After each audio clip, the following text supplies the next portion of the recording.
A ideia desse vídeo é de explicar algumas dúvidas que surgiram na turma e que a gente pode fazer algumas complementações e ajudar, então, a melhorar esse entendimento. Então, entre as dúvidas que ficaram, uma delas é de como funcionam as válvulas atrioventriculares nesse processo de contração cardíaca. Então, o que faria a válvula atrioventricular fechar durante esse processo, já que o sangue tende a voltar do ventrículo para o átrio, né? E como que esse fluxo é regulado? Então, primeiro ponto, se a gente olhar nessas imagens, nesses desenhos didáticos, lindos e maravilhosos, que não são exatamente o que a gente vê na prática mesmo, mas eles representam muito bem, em média, o que a gente vê nos corações. Então, a vista a lateral esquerda, o ventrículo esquerdo aberto, e uma vista lateral direita, ou mais anterior, na verdade, com o ventrículo direito aberto. E o que a gente vê? O que são pontos comuns das válvulas atrioventriculares? Então, elas se colocam entre o átrio e o ventrículo, aqui estaria o átrio esquerdo, átrio direito, ventrículo direito. Então, elas fazem a abertura e fechamento dessa passagem entre átrios e ventrículos. Então, elas fecham ou abrem aquele ósteo atrioventricular esquerdo ou direito. Tem alguns pontos, alguns elementos que são comuns a essas válvulas, tanto esquerda como direita, que é a presença de um tecido fibroso, meio membranoso, então ele é uma projeção do endotélio que reveste internamente os ventrículos e as artérias, tem um pouquinho de tecido conjuntivo junto e forma então essas estruturas como se fossem pequenas membranas que vocês vão ver nos livros sendo chamadas de válvulas. Então, uma válvula possui válvulas. Uma válvula é um complexo de estruturas que são também formados inclusive por válvulas. Vocês vão ouvir elas sendo chamadas de cúspides. E essas válvulas ou cúspides, elas se comunicam, então elas se projetam, se prolongam através de cordas que têm um aspecto esbranquiçado, então por isso receberam o nome de cordas tendíneas. E essas cordas tendíneas, na sua outra ponta, então numa extremidade estão presas as válvulas ou cúspides, e na outra ponta, ou na outra extremidade, estão presas a projeções que saem aqui dos ventrículos. Então, é uma parte de músculo cardíaco que, em vez de compor a parede propriamente dita, se projeta dentro da cavidade ventricular como se fosse um dedo, como se fosse uma papila. Então, recebe o nome de músculo papilar. É o nome mais comum e o nome mais utilizado e anatomicamente correto. Então, os músculos papilares se projetam para dentro da cavidade ventricular e se prendem, então, a uma das extremidades dessas cordas tendíneas. O que vai acontecer? Como essas válvulas ou cúspides estão presas no anel fibroso que limita a passagem de átrio aqui em cima para ventrículo, quando elas são empurradas pelo sangue que tende a voltar do ventrículo para o átrio, elas empurram essas válvulas e como se fosse um paraquedas, esse paraquedas se enche e as cordas do paraquedas são essas cordas tendíneas, que estão presas lá dentro da cavidade do ventrículo. O que vai acontecer? No momento em que elas estão presas aqui dentro e sendo empurradas para cima, elas encontram uma na outra e impedem que esse sangue passe do ventrículo para o átrio. Essa é uma observação muito importante. Por quê? Porque no momento em que elas então se encontram, uma sendo empurrada, o sangue que vem por aqui, que é empurrado do ventrículo para o átrio, e sangue que está aqui, que é empurrado do ventrículo para o átrio, empurram exatamente essas cúspides ou essas válvulas nesse sentido, daqui para cá e daqui para cá. Como elas estão presas, então a gente forma como se fossem paraquedas aqui e aqui, ou aqui em 3 pontos, e esses paraquedas se encontram fechando a passagem. Aqui a gente vai ter o nome cúspide mais sendo utilizado, porque é o que denomina, o que dá muitas vezes o nome à válvula atrioventricular. Então, a válvula atrioventricular esquerda pode ser chamada de válvula bicúspide, porque tem 2 cúspides. Isso significa que eu tenho 2 músculos papilares no ventrículo esquerdo, ou 2 conjuntos aqui de músculos papilares. Já do lado direito, no ventrículo direito, eu tenho a válvula tricúspide, porque eu tenho 3 conjuntos de músculos papilares, o 1, 2 e 3 cúspides no ventrículo direito. Quando a gente olha uma peça anatômica, para vocês verem, claro, essa peça anatômica é preservada, ela oxida, então ela vai ficando acinzentada, um cinza mais escuro, e para melhorar a coloração dela, a gente deixa em água oxigenada. Então, não imaginem que o coração da gente tem essa coloração, ele é avermelhado, como um músculo mesmo.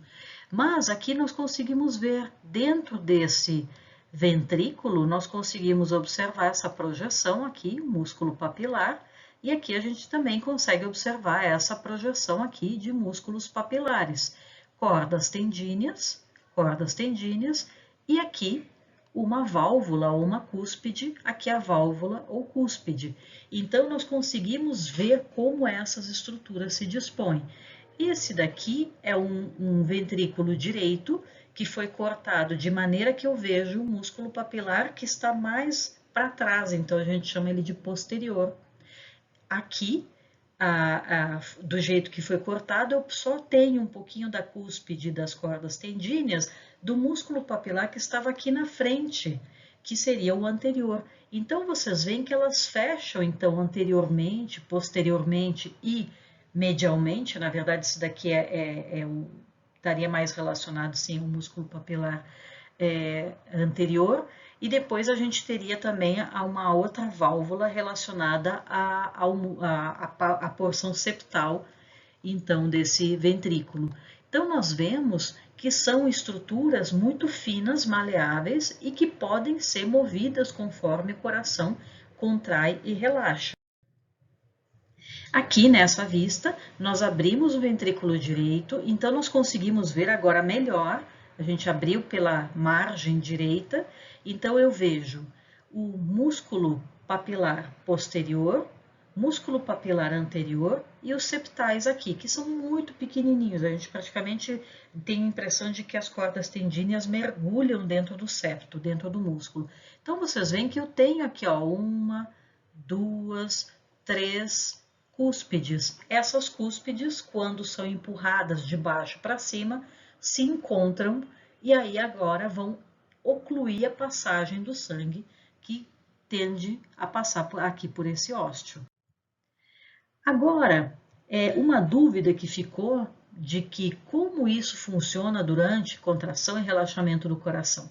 Vamos fazer aqui uma visualização disso de uma maneira funcional. Então, vamos pensar que durante o ciclo cardíaco, nós chamamos de ciclo cardíaco, o ciclo de enchimento e esvaziamento do coração. Então, enchimento e esvaziamento, enchimento e esvaziamento. A cada momento em que eu tenho esse enchimento e esvaziamento, o que eu tenho? Ejeção de sangue para o corpo ou para o pulmão, para a circulação sistêmica ou para a circulação pulmonar. Então, isso também é um ponto extremamente importante. Por quê?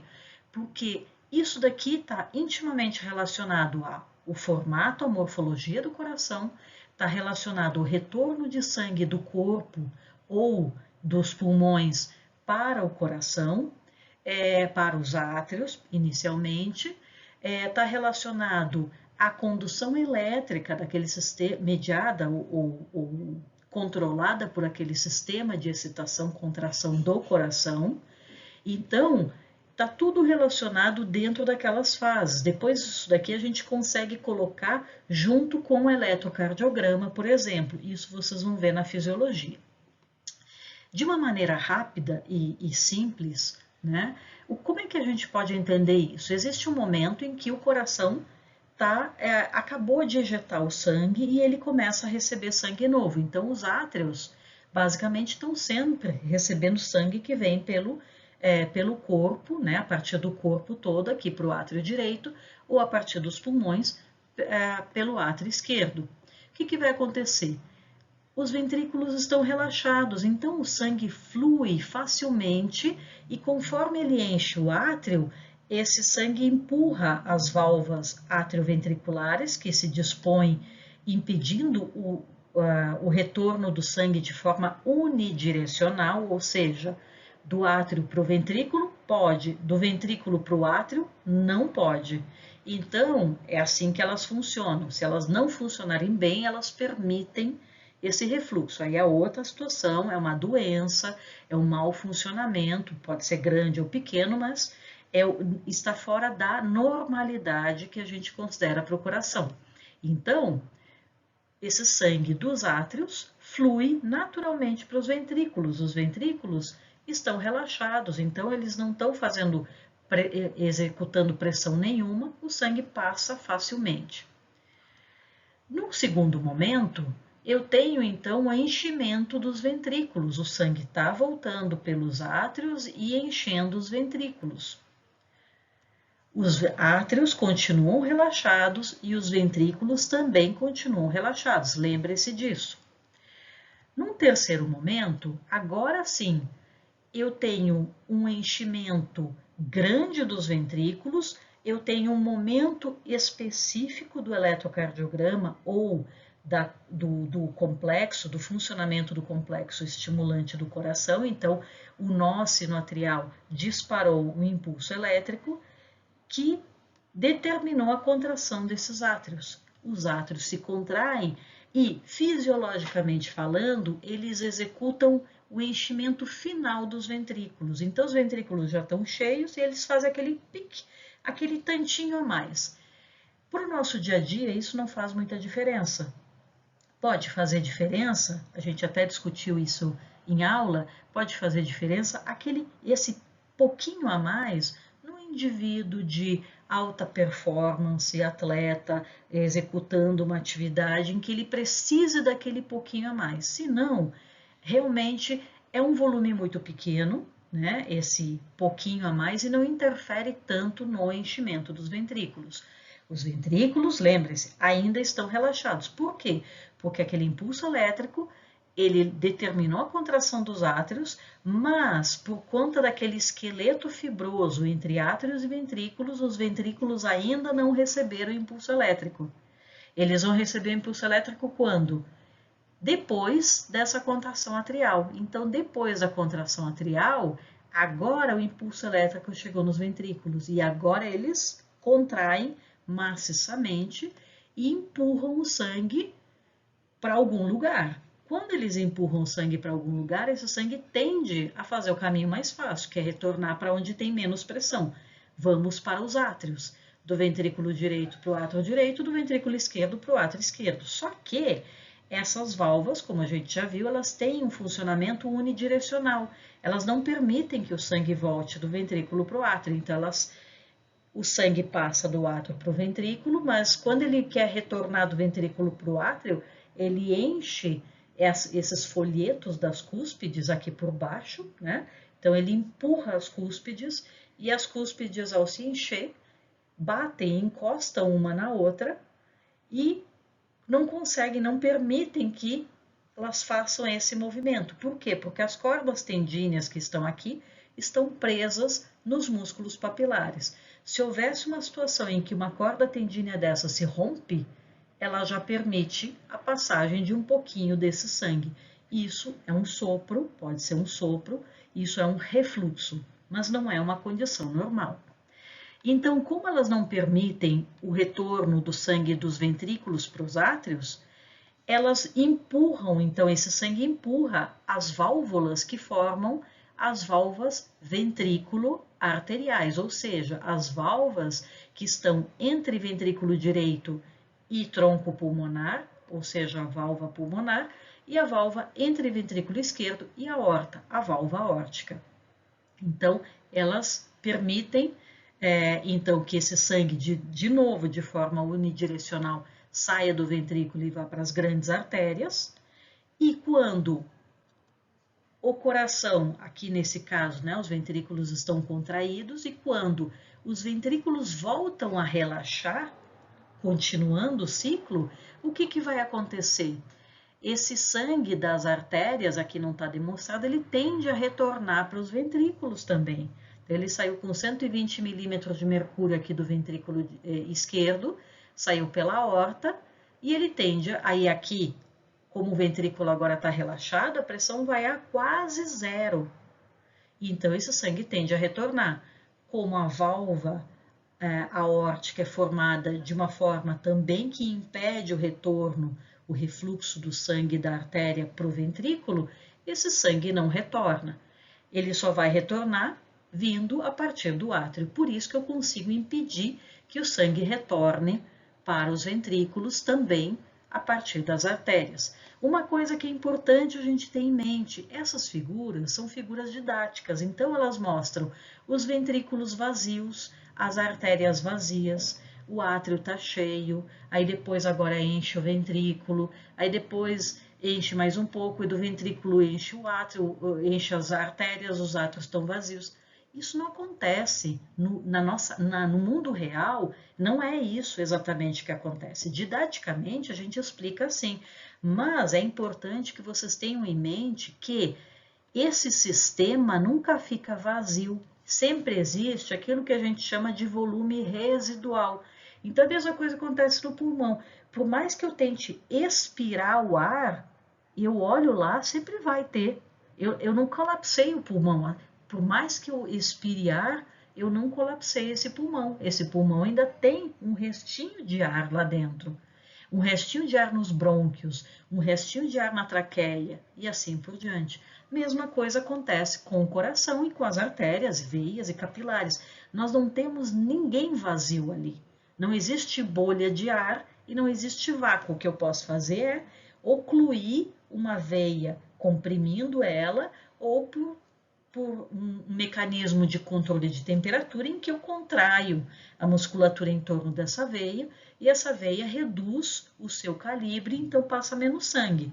Mas eu não tenho um momento que não há sangue lá dentro. Eu sempre tenho aquilo que na física a gente vai chamar de coluna de água, né? Aqui a coluna de sangue sempre íntegra, porque se eu perder essa integridade da coluna de sangue, eu perco boa parte do retorno de sangue, usando a física como um mecanismo mesmo. Então, eu sempre tenho um volume residual de sangue aqui, sempre tenho um volume residual de sangue aqui, e assim por diante.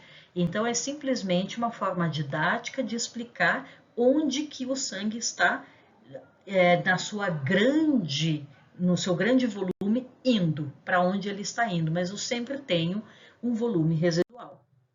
Então, considerando isso como o que efetivamente acontece, nós temos dois, simplificando agora aquela figura, nós temos dois fenômenos importantes. O primeiro é quando os ventrículos estão relaxados ou quando os ventrículos estão em diástole. O relaxamento do átrio ou do ventrículo é chamado de diástole, tá?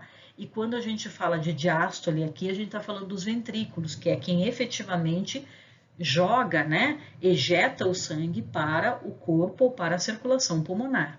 Quando os ventrículos contraem, ou seja, quando eles fazem aquele processo de ejeção de sangue, nós vamos dizer que eles estão em sístole, tá? Então, diástole é relaxamento, sístole é contração. Isso é muito importante porque nos livros de fisiologia também, ou em muitos outros materiais que vocês forem estudar sobre o sistema circulatório, vocês vão ver muito fortemente sendo apresentado sístole atrial, sístole ventricular, diástole atrial, diástole ventricular. Quando se fala apenas de sístole e diástole, normalmente se está falando apenas de ventrículos, mas isso é uma coisa mais técnica.